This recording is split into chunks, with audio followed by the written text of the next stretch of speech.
Alright guys, gonna run through this one more time just because my phone apparently died halfway through my last video, so I didn't know it, so I finished it.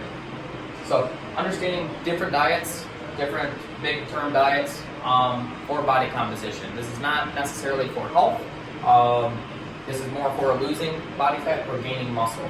The big thing with health is if you are substantially overweight, doing anything and losing a bunch of pounds of body fat is going to improve your health and all your health markers, your blood pressure, your heart rate, all of that stuff, your insulin sensitivity, your glucose into the blood, all that stuff. So the big thing is find something that you can stick to, find something that you don't mind doing and get the results you kind of need, and then you can adjust it over time. The big thing is keto, right? That's the big term for a while now. Why does keto work? So decrease calories from carbs. It's essentially low to no carbs. And that's when you cut that out, fat's very satiating. It's easier to stay fuller longer when you're having higher fats, a little bit of protein in your foods. So decreased hunger is a big one.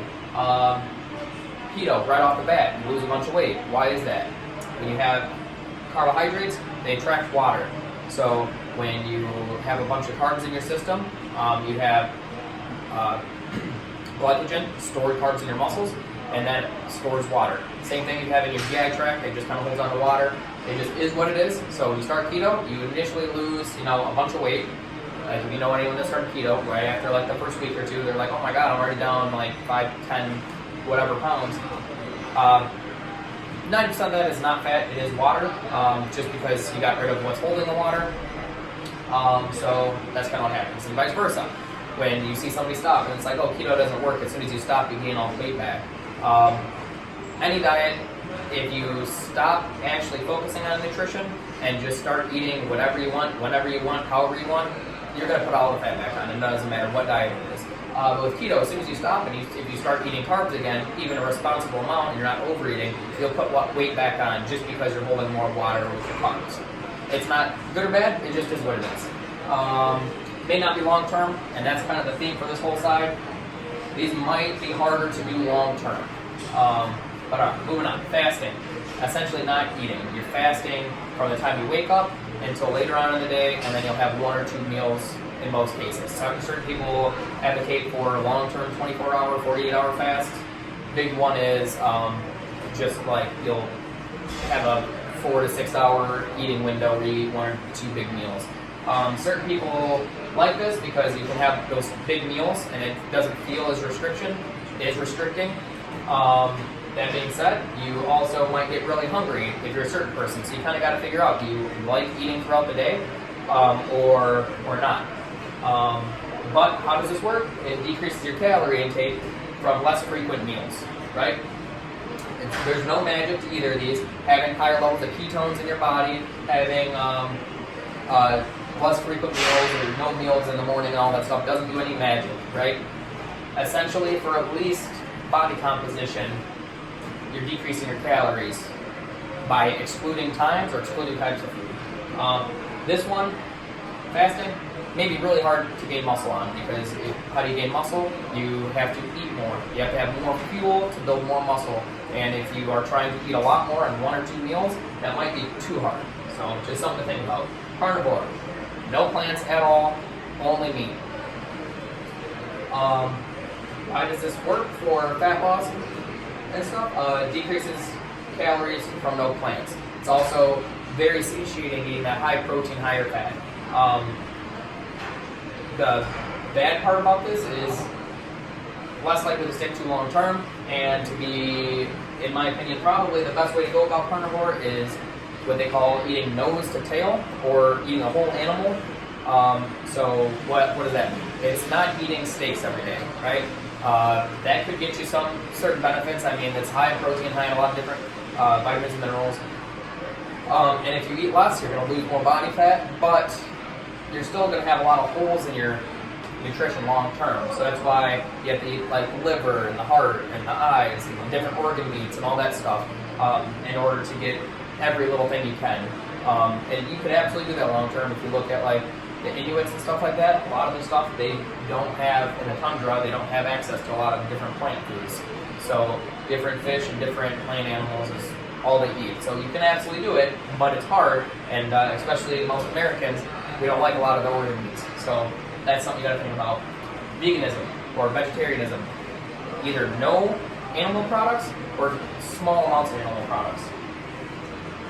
Why is this helpful? Because decrease calories from no animals, and if you do it right, increase whole foods and nutrient density.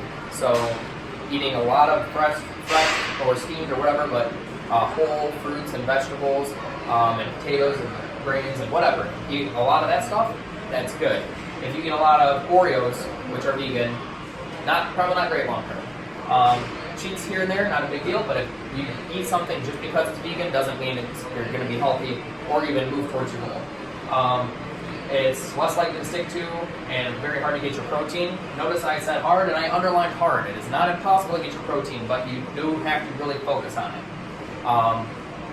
Animal product, extremely good, high level protein, and it's plentiful and easy to digest or to absorb and all that.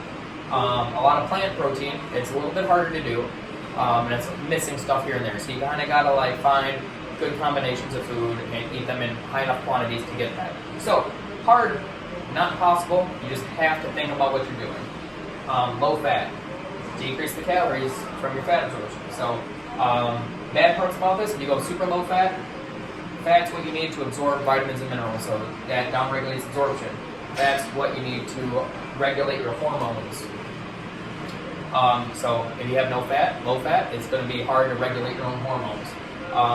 Hard to maintain over time. If you go to restaurants, everything's sprayed with different types of oils and butters and whatever, so that's harder to do. You don't know what they're really putting in, and yeah, you could probably have an easier time of not eating carbs at a restaurant than not eating fat at a restaurant. So just hard over time. Paleo, whole foods, even the Whole30, any whole food style dieting is a good way to go, but they're very restrictive in what they say and what they need you to do. So sticking to something like this, hard, very hard, long term if they're so strict. But nutrient dense foods, fantastic. Decrease calories from the processed food, that's great. That's going to be a lot of good healthful stuff, but again, hard to stick to long term. Flexible dieting, if it fits your macros, anything like that, it's more sustainable. You can kind of customize all your stuff as long as you have your calories and your protein met, your carbs and fats can be interchangeable to some extent. The bad part is just because you can doesn't mean you should. So people try to make Pop-Tarts and cookies and pizza fit their macros, and they can. But if you do that a lot, that's probably not going to be the best thing for you. Even though you're losing weight, your performance is probably not going to go up, and you're not going to feel the best long term if you cheat constantly. In my opinion, most people should kind of be doing a combination of these two to some extent. Not necessarily even a combination of those two, but having your macros in front of you, having those goals, you kind of know where you're at, know what you got to hit. Having a more whole food based and less processed food is, I mean, who does not think that's a good idea? But that being said, if you want to try something like this, is it short term or is it long term? Am I trying to get ready for the beach next month, or am I trying to create something that I can do long term, right? I always am thinking the long term for everybody. I don't care how much weight and how good a shape you get in next month. If 2 months from now you're right back where you started, it doesn't make a difference to me. So I'm more for the long term, so that's kind of why I advocate for more of this type of stuff. Eat the whole foods, track it while you're doing it. These aren't going to save you, and these aren't going to kill you, but I just want you guys to know a little bit about them and how they're structured. If you guys have any questions, feel free to DM or message me. If you need help, I can help you. If you need anything else, let me know and I'll see what I can do. All right? Good luck structuring all your diet needs, and have fun.